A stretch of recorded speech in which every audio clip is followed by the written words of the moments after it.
Olá, sejam bem-vindas, sejam bem-vindos a mais um episódio da série Ponto Tremp.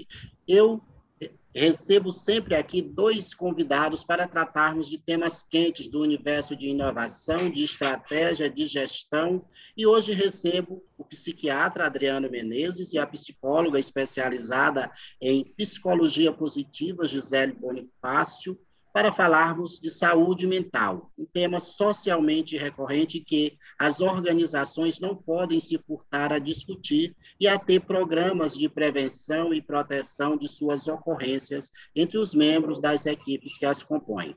Depressão, ansiedade, burnout são alguns dos males que mais acometem as pessoas nos dias atuais.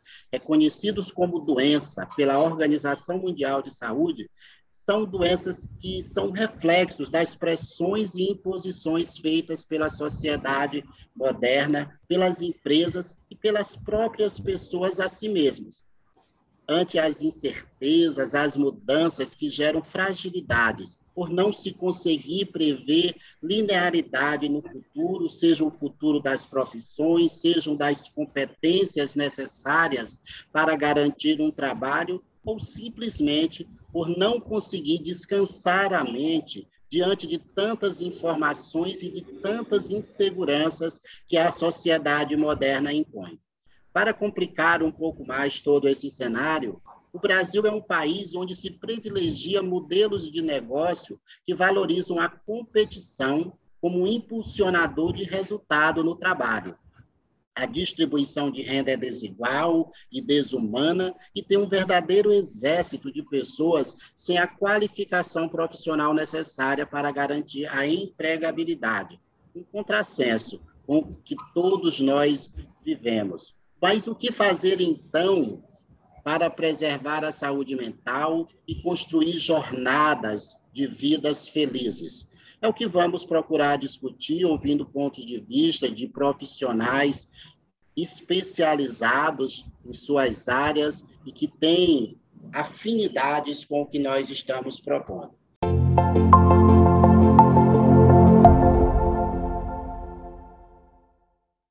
Para iniciar, eu gostaria de agradecer ao psiquiatra Adriano Menezes por ter aceito o nosso convite. Adriano, obrigado, seja bem-vindo. Obrigado. Eu agradeço muito o convite, a lembrança, é sempre falar sobre saúde mental. Eu acredito que falar sobre saúde mental e falar sobre a prevenção à saúde mental, tentar falar sobre qualidade de vida, bem-estar, são termos que deverão e devem ser feitos o ano inteiro, não só como havíamos comentado, não só em datas que sejam comemorativas. E a saúde mental mesmo, hoje, ela ainda bem que está sendo valorizada, está sendo observada, está sendo questionada, enfim, ela está sendo vista por grande parte da população. Seja ela pelo próprio adoecimento em si, né, de familiares, ou delas, ou de familiares, colegas, amigos, ou então por realmente entender que, pelo tempo que nós passamos, pelas situações que nós vivemos, é necessário que tenhamos que olhar para a nossa qualidade de vida, para a nossa saúde mental, na realidade, e poder dar um freio ou ou ressignificar, né, Gisele? Fazer essa ressignificação nessa forma de viver louca que nós estamos vivendo e que estamos no automático, né? E esse automático nos faz adoecer. Também gostaria de estender os meus agradecimentos, né, por estar aqui conosco, a Gisele Bonifácio, né? Gisele, a minha gratidão aí por você ter atendido o nosso chamado. Eu que agradeço esse presente, Ronaldo, essa oportunidade de estar ao lado desse grande profissional, psiquiatra Dr. Adriano Menezes, também professor, tive a honra de ser aluna dele. Então, assim, você me dá, na verdade, um presente dessa oportunidade de juntos estarmos aqui propagando, né, essa temática que é tão importante, Como bem disse o Adriano, falar sobre saúde mental, eu costumo dizer que é um papel nosso, enquanto cidadão também, né, propagar essa cultura de saúde que não é só a ausência de doença. É importante que a gente também fale sobre isso, né?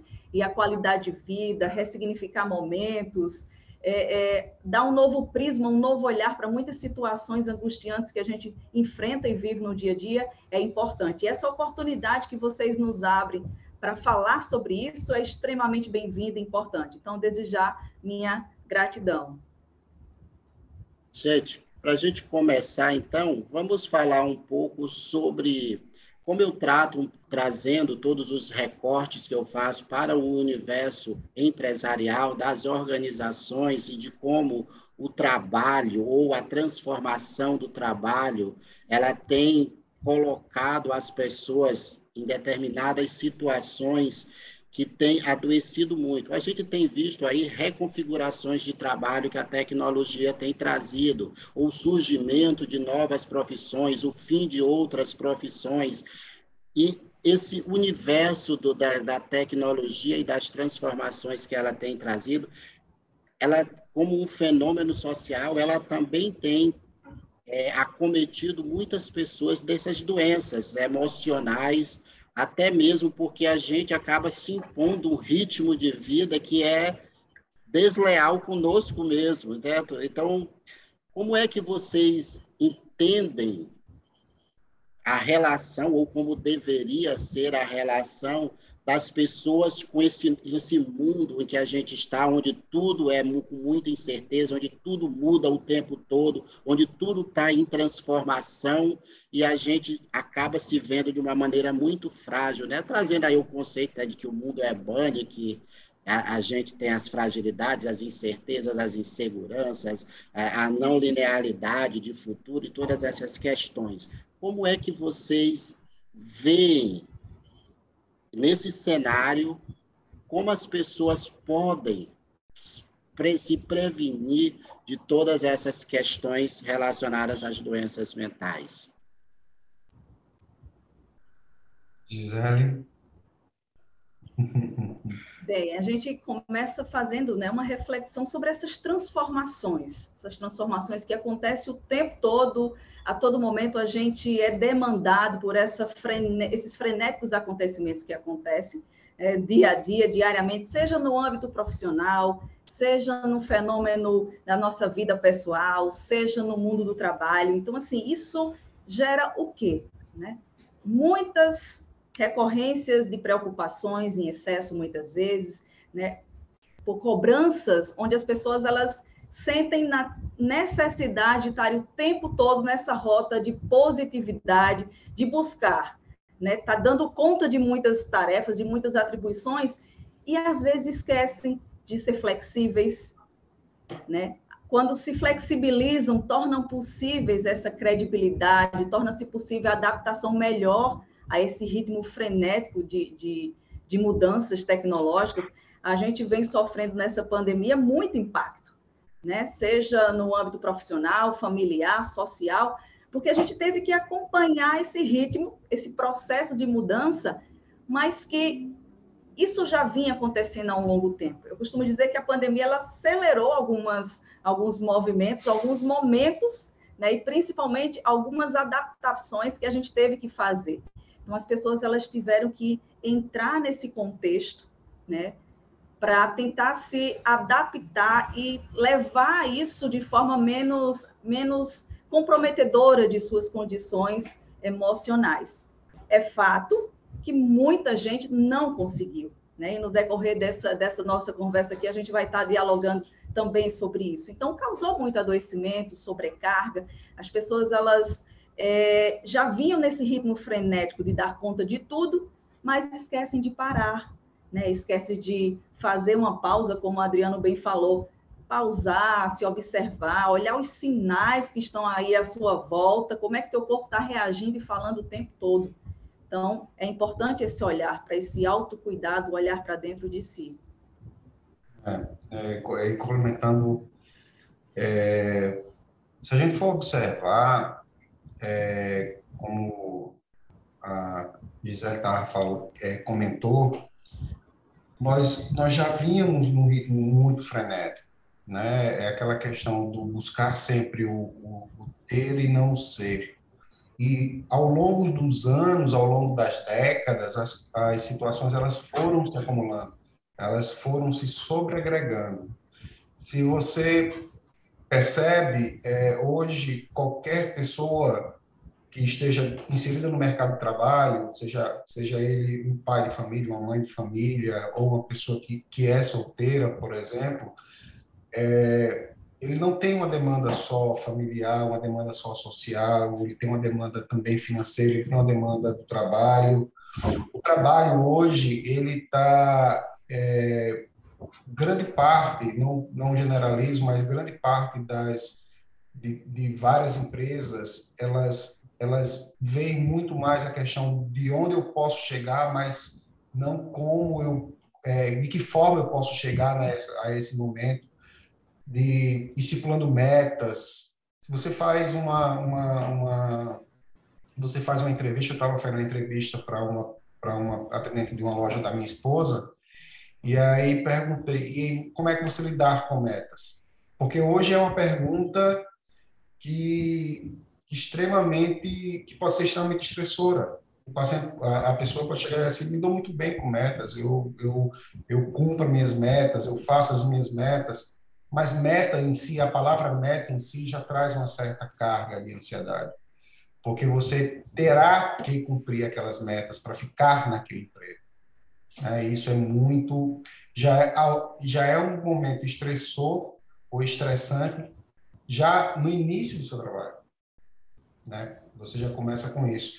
Eu acredito que Gisele também teve alguns pacientes que foram tipo bancários, por exemplo, professores, por exemplo, algumas situações bem específicas, algumas profissões bem específicas tiveram muito adoecimento, porque as metas que existiam parece que elas triplicaram, né? E a partir daí foram geradoras de sofrimento, foram geradoras de, de estresse, foram geradoras de ansiedade, foram geradoras de rompimentos de casamento, de pedir para sair de emprego, né?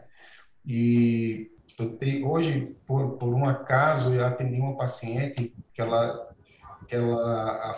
trabalhava numa empresa grande, uma empresa muito grande no Brasil, que tem uma sede aqui em João Pessoa, e que ela, de tanto ser cobrada para fazer determinado produto, que ela perdeu um lote inteiro desse produto. Ela faz 6 anos que ela não consegue voltar ao trabalho. E quando a gente fala de a empresa tal, pronto, ela se desconstrói, ela desmorona, né?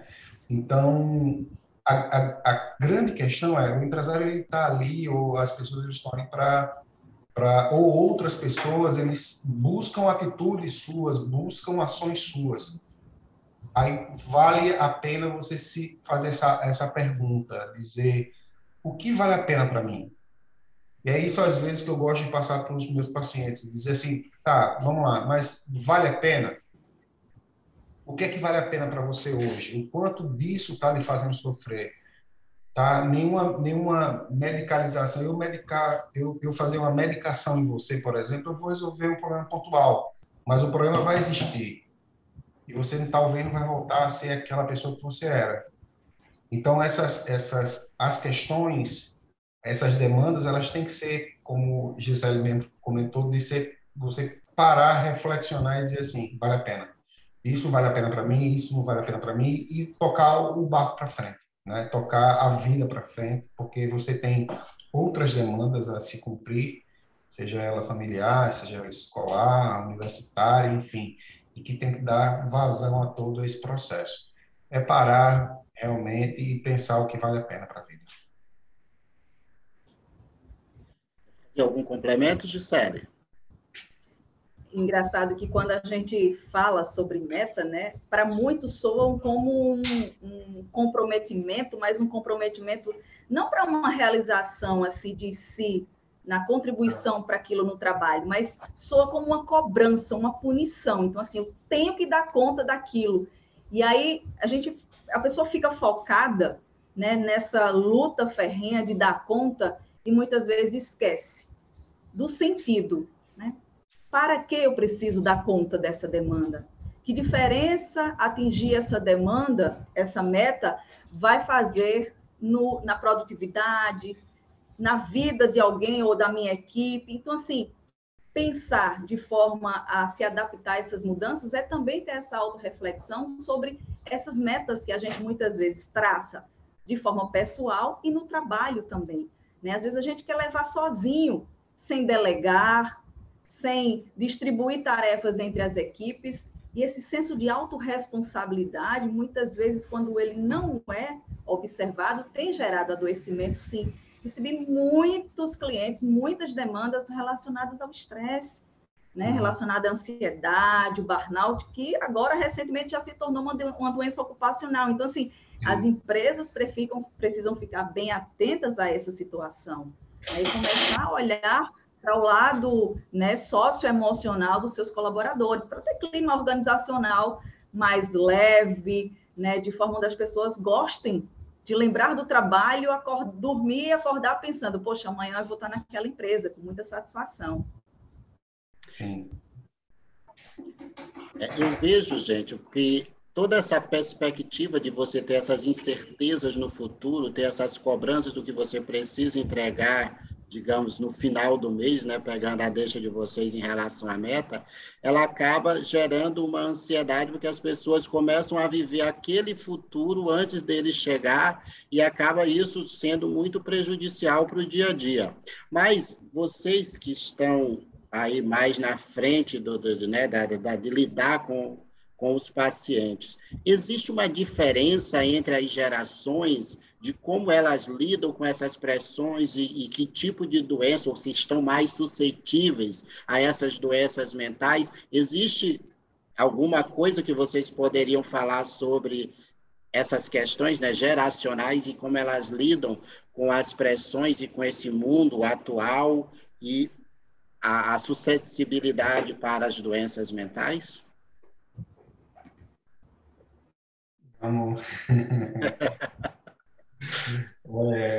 Bom, deixe. Eu vejo assim, eu quero pegar um gancho teu do futuro, né, que tu falou, as pessoas pensam muito no futuro, isso aí no popular, a gente traz aquele pensamento. O transtorno ansioso é aquele cara que pensa muito no futuro, né?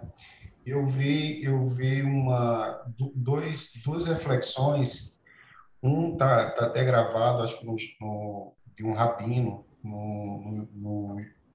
aquele Danilo Gentili, e outra, acho que eu vi um texto que fala sobre de se olhar menos pelo retrovisor e mais pelo para-brisa, né? São aquelas pessoas que olham muito para trás, que olham muito para o passado, que sofrem pelo seu próprio passado, né? E a depressão.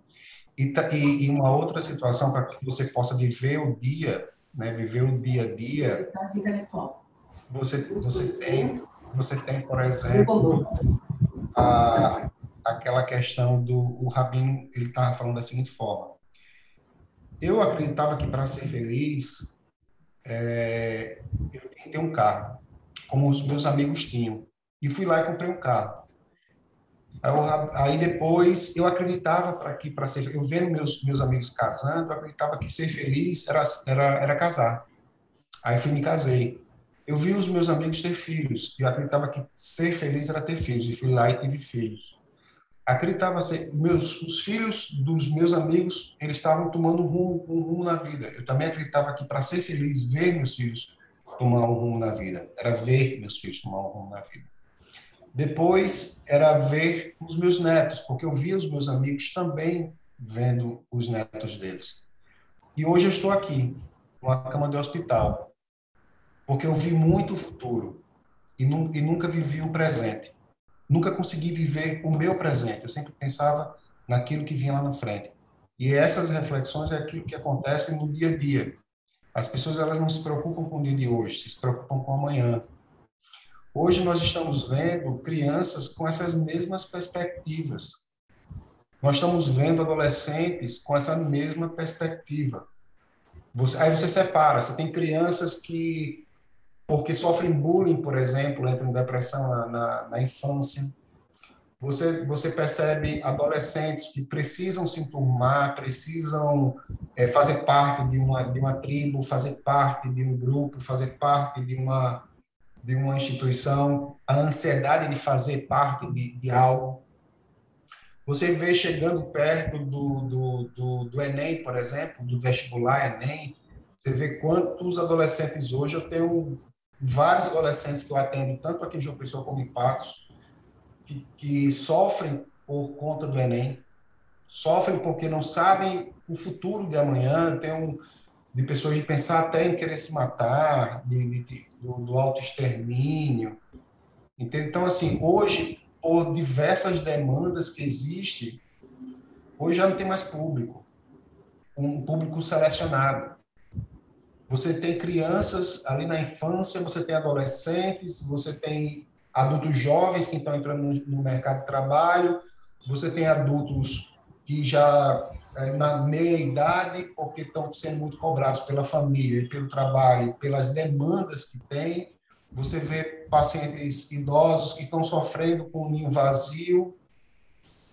Então, assim, é aquela panaceia, né? São situações que a gente não gostaria que existissem, porque eu acho que a saúde mental ela tem que trabalhar muito mais com prevenção do que realmente com tratamento.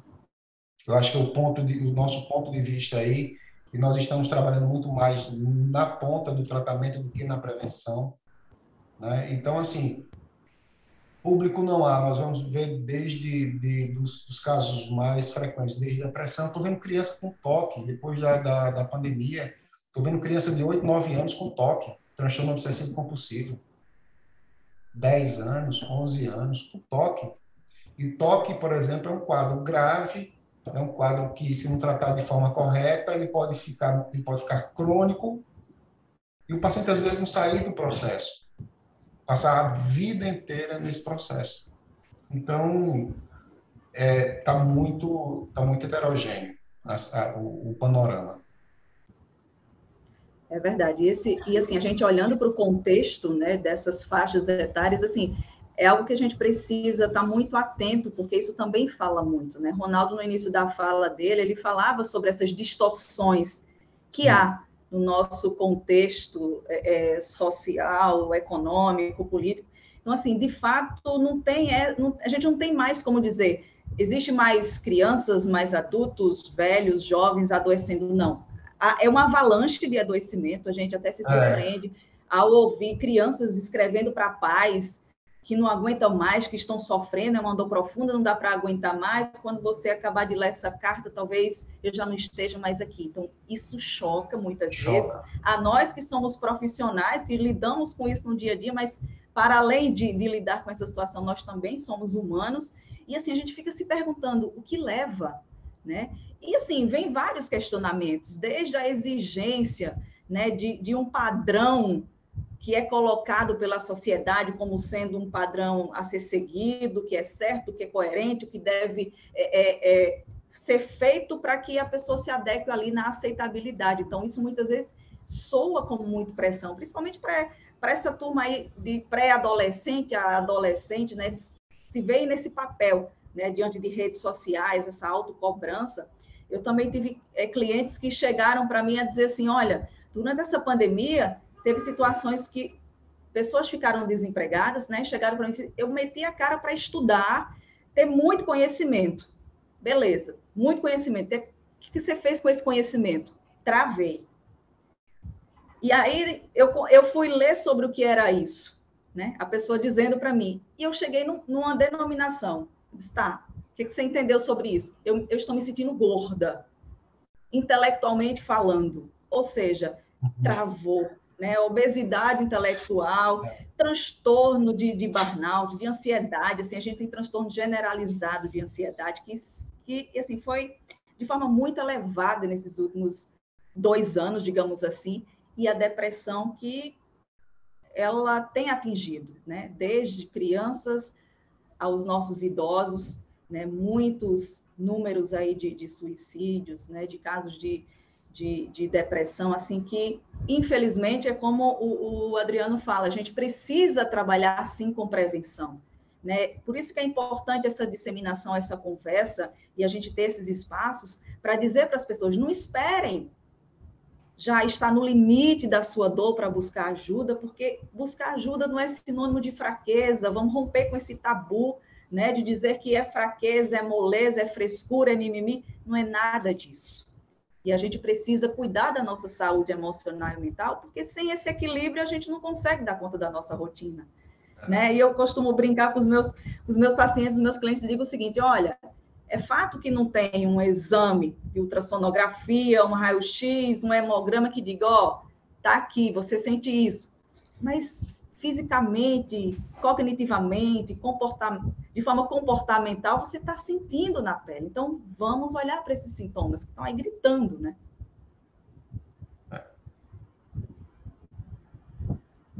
Uma das questões que vocês falando aí me chama a atenção em relação à questão de não ter idade para isso. E hoje se discute muito até que a adolescência ela está sendo estendida, né, com essa nossa realidade, que hoje a adolescência, ela já, o que a gente entendia como o jovem adulto, ainda estão vivendo adolescências e aí estão sendo remanescentes desses problemas típicos de adolescentes. Mas, diante de tudo que vocês falaram, eu pergunto, e o que é que pode ser feito para prevenir, para que as pessoas possam se sentirem mais felizes, para que elas entendam um pouco mais da jornada delas e que a vida é feita de questões positivas e negativas e elas precisam somar mais coisas melhores do que coisas ruins na vida dela e que os ruins vão estar ali e elas precisam lidar com ele. O que é que pode ser feito para a gente não precisar adoecer ou lidar melhor com todas essas pressões que o mundo moderno tem nos exigido? Eu costumo dizer, sabe, tomando já aí a linha do segmento aqui da nossa conversa, eu costumo dizer que a primeira coisa que a gente precisa se dar conta é do nosso eu interior, né?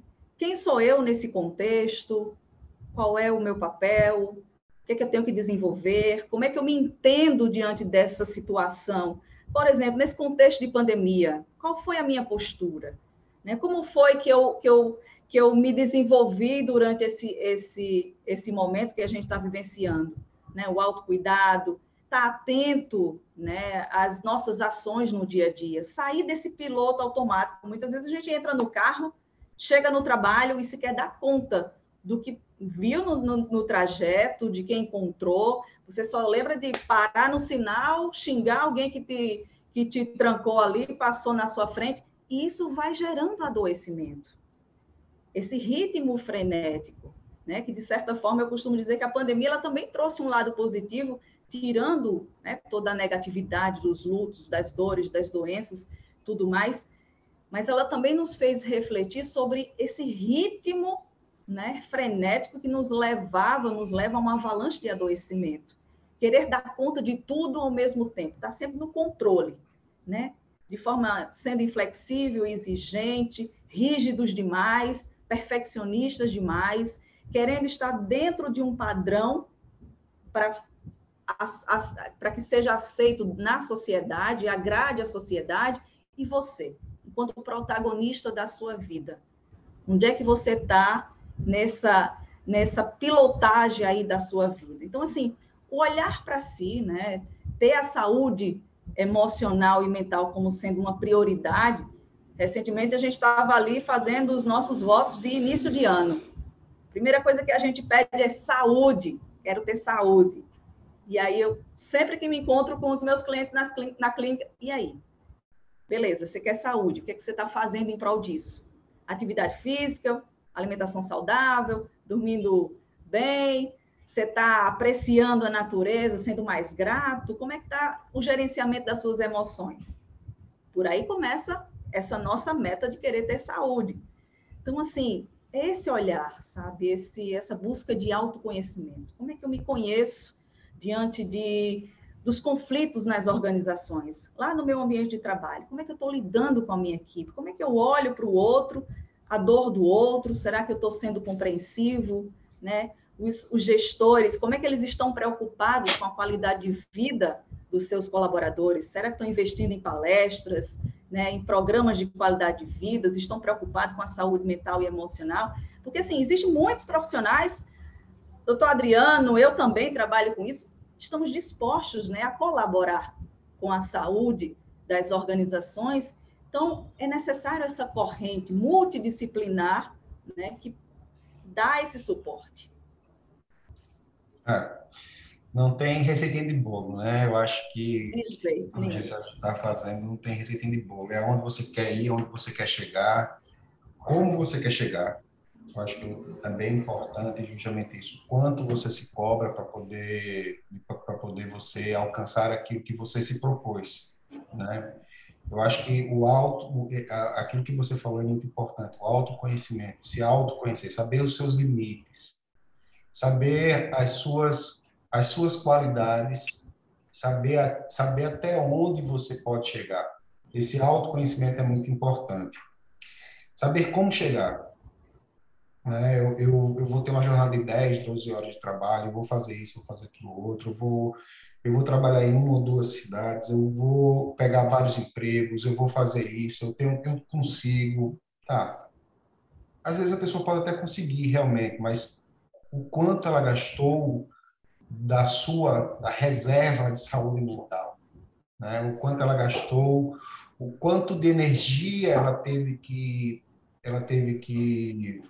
vamos dizer, pôr para ter o resultado que ela esperava. Nós estamos falando de trabalho, vamos falar de relações também, né? As relações, o quanto você está envolvido nessa relação afetiva, o quanto você pretende se doar para isso, o quanto você, porque às vezes hoje as relações afetivas estão tão frágeis como também a adolescência, hoje a infância e a adolescência são pessoas muito frágeis, muito como se fosse um cristal, quebra muito fácil, né? É como um relacionamento. Hoje antigamente você entrava num relacionamento e dizia assim, vamos viver até o último dia de vida de cada um. Hoje não. Não tem problema, qualquer coisa tu vai no cartório ali, bem rapidinho, faz o divórcio e acabou-se, né? Então, o significado, o conceito que se dá hoje para essas instituições, para a instituição do ter o dinheiro, de ter um carro bom, uma casa boa, a instituição de galgar numa empresa um emprego melhor, a definição, o conceito em relação ao relacionamento, houve uma mudança enorme. Eu gosto de dizer que a saúde mental, ela se reinventa todos os dias. Todos os dias.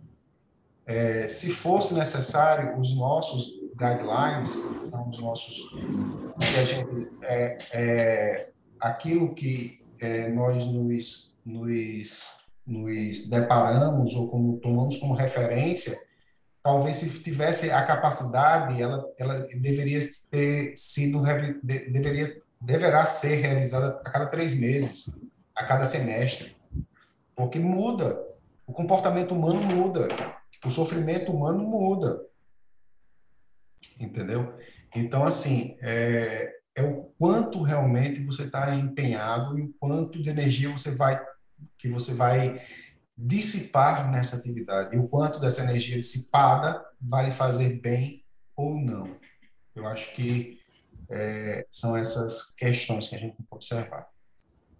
E é importante a gente dizer também que é preciso que as pessoas elas também tenham essa capacidade de lidar com o que vai dar certo e o que não vai dar certo, né? Porque muitos estão sendo impulsionados ao querer que sempre dê certo, né? E não se preparam para esses fracassos. Os fracassos, eles são necessários também, né? Porque a gente começa a encontrar as nossas forças diante dessas fraquezas para lidar com esses insucessos.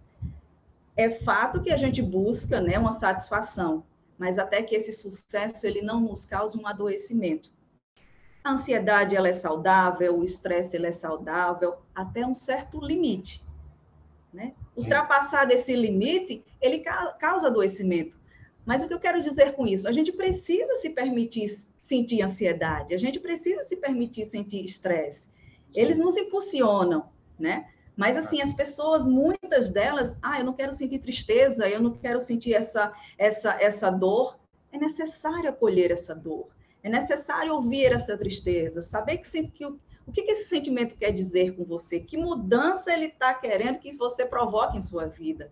Então, a gente precisa sair do imediatismo, né? A gente precisa sair dessa zona de achar que está no conforto, que muitas vezes não é não tão confortável assim, né? Se passarmos aqui 3 horas falando, embora estejamos numa cadeira confortável, vai doer. Então, essa provocação que a gente também faz quando fala de prevenção à saúde, né? Esse despertar para lidar com os lados, eu não costumo dizer emoções negativas, porque eu acredito que todas as emoções elas são necessárias. Lidar com essas emoções que muitas vezes a gente tem dificuldade, né? Então, ficamos introspectivos, a gente não quer os enfrentamentos. E é isso que eu digo, a terapia, ela provoca esses enfrentamentos, né? Acessar esses gatilhos, acessar essas dores, organizar essas gavetinhas, esse contexto que muitas vezes está ali gritando, né? No dia a dia, seja numa irritabilidade, seja pegando o gancho aí da fala do Adriano em relação aos relacionamentos intrapessoais, né? A gente estoura por qualquer coisa, é aquele chamado pavio curto. Então, assim, esses comportamentos a gente precisa estar atento, né? Você que está nos ouvindo agora, fica muito atento a esses sinais. O que é que isso quer dizer? Porque certamente vai impactar. Se não for a curto, médio, mas a longo prazo, certamente o adoecimento ele chega. E é isso que a gente quer evitar. Verdade. E uma questão que hoje se observa muito é de não lidar muito bem com as frustrações, né? Você contou muito e você fez uma pontuação muito interessante. As pessoas não querem se frustrar. O imediatismo, como você mesmo falou, faz parte hoje da nossa sociedade, né? O fast food faz parte da nossa sociedade. Se você vai hoje no fast food, por exemplo, você vai num restaurante fast food, você quer que tudo esteja pronto em 1 minuto. Você faz o pedido, enquanto o pedido está saindo, você já está pegando a tua alimentação. Então, esse imediatismo e a frustração, né? Não saber lidar com isso, não saber lidar com a frustração, eu acho que é o que muito está adoecendo muitos jovens hoje, né? Os adultos, eles são as gerações, né? Y, Z, gama, beta, são todas essas gerações que existem. Eu acho que a geração a mais que está ali entre seus 11 anos até seus 21, 25 anos é onde as frustrações eles não estão sabendo lidar muito bem com elas. E isso é gerador de sofrimento.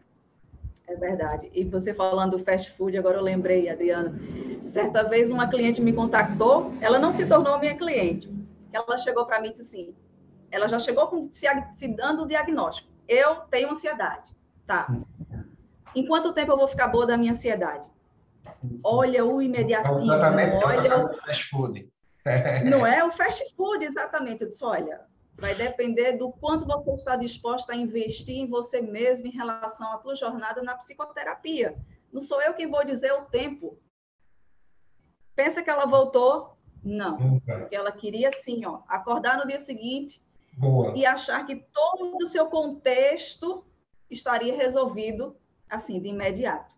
E não é assim, né? A gente é uma provocação que eu costumo dizer, terapia não é só sair sorrindo, feliz, alegre. Tem dias que vai ser doloroso, tem dias que vai ser um enfrentamento. Isso é necessário para a construção. Sim. Né? E quando necessário, a gente faz essa psicoterapia farmacológica também, que é tão importante quanto. Sim, é a casadinha, tem que ter sempre a terapia psicológica e a farmacológica. Em algumas situações, claro. Gente, então o que a gente pode entender é que o autoconhecimento é a chave. As pessoas precisam se conhecerem Para serem felizes, elas precisam se conhecer. Para ter inteligência emocional, elas precisam se conhecer. Para ter inteligência social, elas precisam se conhecer. É o que prega a psicologia positiva, né? Que é justamente de você poder saber lidar com as coisas que vão lhe trazer momentos bons e saber lidar com as suas frustrações e poder construir uma jornada de vida feliz. E a terapia, procurar a terapia antes que você esteja doente, até mesmo para ajudar nessa jornada do autoconhecimento. Então, eu ouvindo vocês, eu tirei aqui essas conclusões, né?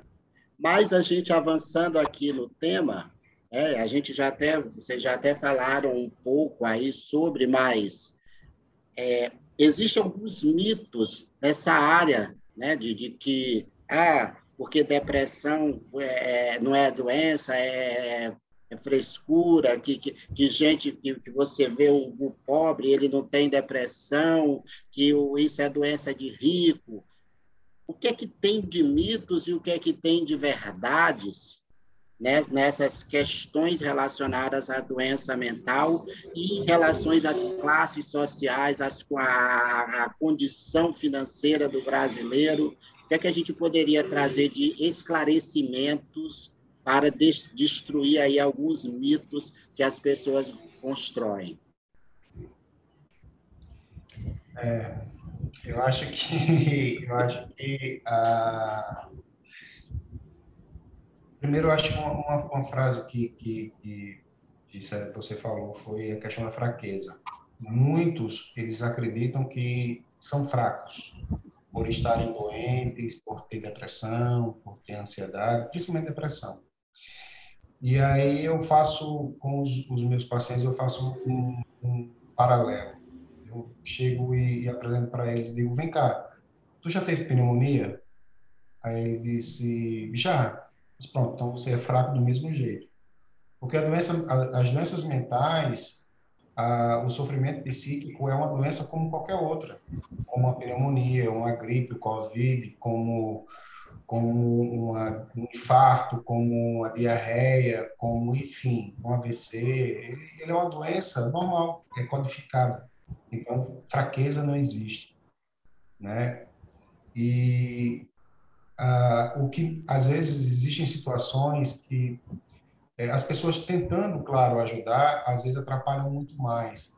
Colegas, familiares, de dizerem, procura a igreja, não que não seja necessário. A religiosidade é muito importante no tratamento de muitos transtornos, mas é falta de Deus, é falta disso, é falta daquilo outro, e isso gera muito mais uma situação estressora para o próprio paciente, porque o paciente diz assim, poxa, ele não está me entendendo. O meu esposo não está me entendendo, não está me vendo que eu estou doente, que eu estou sofrendo. Isso nunca vai ser falta de Deus, ou nunca vai ser falta de religião, nunca vai ser falta de ter bens materiais. É um sofrimento como qualquer outro. Se falar de depressão, existem vários genes que já estão codificados para a depressão. Existe o fator biopsicossocial. Perdas, hoje nós estamos vivendo elas como se fosse a outra coisa também. As pessoas estão meio que apáticas em relação às perdas. Nós estamos perdendo, e existe uma certa apatia em relação a isso também, sabe? Isso me preocupa, esses novos conceitos que são formulados por cada sujeito, né? Porque trabalhamos de forma individual, unicista. Nós temos lá o que é depressão, mas a depressão em um é diferente da depressão do outro, diferente da depressão do outro, do outro, do outro, do outro. Então, como trabalhamos de forma unicista, né, muito individual, nós temos que pegar cada gancho em específico para tentar reverter isso de outra forma. Uma outra situação, principalmente estou focando muito em depressão, mas a questão de, por exemplo, da culpa, do sentimento de culpa, né? Eu gosto de comentar, de relatar para os pacientes de fazer uma analogia e dizer assim, tá, se eu pego meu celular e jogo na parede e quebro ele, eu tenho culpa, porque eu fui intencional, certo? Mas se eu pego o meu celular, ao invés de botar no bolso, ele escorrega, cai no chão e quebra, poxa, que culpa eu tenho? A intenção que você teve foi de guardá-lo e não de quebrá-lo, entendeu? Aí, porque eu trabalho esse sentimento de culpa? Porque o sentimento de culpa é muito pesado, é um fardo muito pesado. E ele se retroalimenta do sofrimento do paciente. E aí, quanto mais culpa ele tem, mais depressão ele tem, quanto mais isso vai se retroalimentando. Ele fica no looping, e daí ele não sai, ele não consegue sair. Então, de forma individual, nós tentamos trabalhar cada sentimento, porque cada sentimento ele é importante dentro do contexto do paciente. O paciente está com depressão? Tá. Mas quais são os sentimentos que ele tá sentindo? Né? Então, é trabalhar cada sentimento para poder chegar num denominador comum, que é a melhoria do paciente. E aí, pegando um gancho da fala do Adriano, talvez esse mito, né, de que doença mental é uma fraqueza, venha desse sentimento de culpa. Ah, por que eu vou me mostrar, né, doente se vão me julgar? Sim. Então, é melhor fomentar que é algo de pessoas fracas, né, do que fazer esse enfrentamento. Então, de fato, é um mito, é uma grande bobagem, né, eu diria, me desculpe a expressão, mas assim, é porque saúde mental é tão importante, biopsicossocial falando, né, espiritualmente também, a gente precisa cuidar de todas essas nossas áreas. Então, o julgamento, né, essa falácia de que é fraqueza, você tem tudo, não te falta nada e você está aí em cima de uma cama, depressivo, angustiado, sem sentido na vida, levanta, dá a volta por cima. São falas que muitas vezes, né, talvez pelo não conhecimento, as pessoas com a intenção de ajudar, mas muitas vezes não ajudam, porque quem está ali naquela situação, naquela condição, não se sente compreendido, não se sente acolhido. E isso aumenta ainda mais essa dor que muitas vezes ainda não está compreendida nem por quem está sentindo. É por isso que a terapia é importante, né? Para essa compreensão. Então, essas falas que muitas vezes de autoajuda só faz com que as pessoas elas adoeçam cada vez mais. Então, é importante estar atento. Se você quer ajudar alguém que está numa condição, né, emocionalmente desfavorável, chega junto, diz que ela não está sozinha, que você pode ir junto com ela em busca de uma ajuda de um profissional, né, da área, seja psicólogo, seja psiquiatra, mas assim, dá uma condução profissional para essa situação. Esse mito de que doença mental é coisa de rico, que gente pobre passa pelas adversidades, e que você vê mendigo de rua, não vê ninguém na situação que eles estão, e você não vê nenhum deprimido, certo? Que tem gente que usa esses tipos de argumento para poder desqualificar a doença. O que a gente pode dizer sobre essas questões sociais, econômica, financeira? A doença escolhe classe social?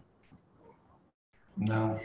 Jamais, né? Jamais ela vai escolher, e ela hoje... E assim, os índices, as estatísticas estão cada vez mais nos provando isso, né? A gente tem pessoas aí de altíssima condição em adoecimento, mas temos pessoas também, como nós falamos aqui, socialmente abaixo da linha de pobreza, que também estão adoecidas, né? A questão é como é que a assistência chega para todos, né? O bom seria se a assistência chegasse para todos, de forma indistintamente, mas o ser humano em si, ele adoece, ele está fadado a esse adoecimento, sim, por todo o contexto que ele vive, né? As dores, os enfrentamentos, as mudanças, a pobreza, né? O desemprego, os lutos, as questões de conflitos entre casais, enfim, são muitas as causas que levam a esse adoecimento. esse teu questionamento eu lembro muito, Ronaldo, me faz lembrar sobre resiliência. Né? A gente pensa, poxa, como é que uma pessoa lá na África, né, com todo aquele sofrimento, você vai lá, faz uma visita e consegue ver brilho no olhar de algumas pessoas, ver sorriso, e elas estão assim, a comparar, se a gente fosse comparar, que também não é saudável fazer comparação, mas assim, a gente olha e diz, poxa, como é possível? E aí você vai fazer escuta, um estudo, e tem possibilidades. Né? A primeira coisa é que eles não perderam o sentido de viver. E aí é a chave para tudo. Gente, para a gente concluir aqui o nosso bate-papo, Janeiro Branco, qual é a importância que vocês enxergam nessas nomenclaturas, nessas datas, nesses períodos? Qual é a importância que elas têm para essa nossa jornada, né, de combate às doenças mentais? Bom, eu sempre penso... Eu sempre penso, sabe, que essas datas, eu costumo estender o ano inteiro, eu costumo chamar de janeiro a janeiro, de setembro a setembro, mas, assim, o que culmina nesses períodos, assim, de forma mais enfaticamente, é a possibilidade de outros olhares, né, organizações, mídia, empresas, a própria a sociedade civil, todos os espaços, no mês de janeiro, por exemplo, estão falando sobre saúde mental, da importância de falar sobre saúde mental, e isso, de certa forma, vai ajudando a gente a quebrar esses tabus, a romper esses paradigmas, né, para que as pessoas elas se aproximem do que é saúde mental, saúde emocional, qual a importância disso na vida de cada um, né, no desenvolver da sua rotina, da sua vivência laboral. Então, esse mês, ele nos dá essa possibilidade, né, de ampliar e, de fato, colocar em discussão a necessidade de falar sobre. Né, porque, muitas vezes, as pessoas elas estão ali, acuadas, sequer querer ouvir falar sobre. Ah, isso é doença, a pessoa é doido. Não, não é nada disso. Então, assim, é uma possibilidade a gente disseminar a cultura, né, de falar dessa importância e de também fazer com que as pessoas elas pensem muito mais em si, né? Sair de como a Adriana estava falando, do querer ter mais do que ser mais. Então, a gente está precisando ser mais humano, ser mais gente, ser mais pessoas, ser menos apáticos, né? Ser mais empáticos, né? Olhar mais para o outro, na vivência, na perspectiva do outro. Então, assim, esses meses que são aí intitulados para essas campanhas favorecem nessa perspectiva. E assim, a gente abraça, eu sou super a favor, mas que se estenda, que a gente não tenha essa preocupação apenas em meses específicos. Eu acho que eu sou a favor daquilo que você fala, Gisele, que realmente deveria ser de janeiro a janeiro.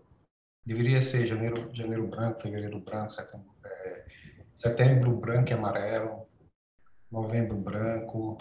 Quer dizer, quero dizer que deveria ser todos os meses branco e amarelo, amarelo e branco, branco e amarelo, porque são situações onde não são faladas, situações onde não são comentadas, situações onde até mesmo dentro do próprio seio familiar você não consegue, em algumas situações, ter espaço para expressar suas dores.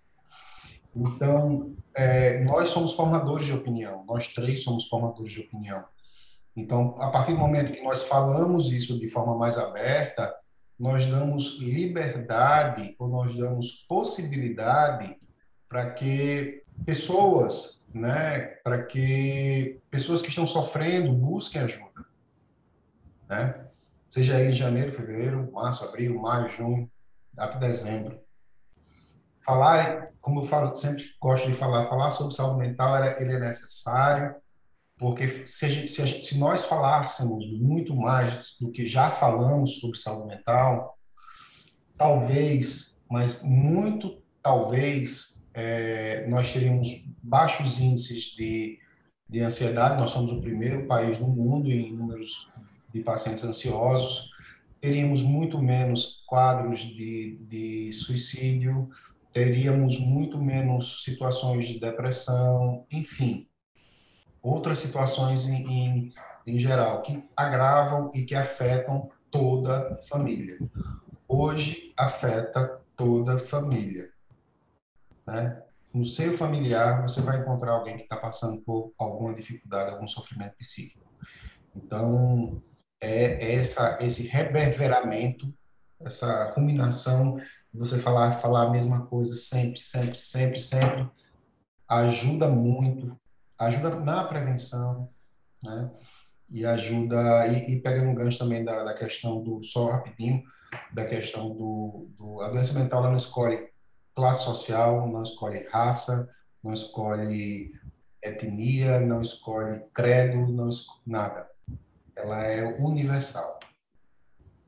Tá? Verdade. E quando acontece, né, Adriano, não fica só adoecido aquela pessoa que está com o diagnóstico, adoece toda a família. Quem está cuidando também adoece. Sim, sim. A família, a rede de apoio é uma das que mais adoecem, né? Quem sofre mais, né? Aquela família que está ali do lado, que está vendo aquele familiar se definhando, está vendo aquele familiar adoecido, que está vendo aquele familiar isolado em cima de uma cama, chorando. É de partir o coração, né? E ter essas possibilidades, esses canais de fala é muito importante, porque nós conseguimos abranger muito mais pessoas e que essas pessoas busquem atendimento psicológico, busquem atendimento psiquiátrico quando houver necessidade, para poder ajudá-los. Senhores, estamos concluindo. Muitíssimo obrigado pela colaboração de vocês, pelo tempo de vocês dedicado aqui ao canal. É um assunto que a gente falaria muito mais tempo, mas a gente precisa que estar dentro de um formato e de um tempo que a gente coloca. Também tem o tempo de vocês aí, que vocês precisam tocar a vida. Muito obrigado. Eu me dirijo agora aos gestores, aos líderes, fiquem atentos aos seus subordinados que estão mais próximos de vocês, estendam a mão, ofereçam ajuda quando verem algum sinal de que essas pessoas estejam com algum tipo de doença mental, certo? Crie uma rede de proteção para evitar que as pessoas cheguem ao seu limite, que elas gastem todas as suas reservas de saúde mental, que elas possam se tratar enquanto elas têm condições de andar com as próprias pernas. Muitíssimo obrigado, Gisele. Muitíssimo obrigado, Adriano. Boa noite para vocês. Obrigado, quero agradecer o convite. Estamos à disposição para qualquer tipo enfim, de encontro. E eu gosto muito de falar sobre saúde mental e eu acho que é importante. Mas muito obrigado mesmo por essa oportunidade. Gratidão, Ronaldo. Gratidão, Adriano. Muito bom esse encontro com vocês. E me coloco à disposição. Você sabe, Ronaldo, que pode sempre contar comigo. Obrigado, gente. Boa noite. Boa noite. Tchau, tchau. Boa noite. Tchau, tchau.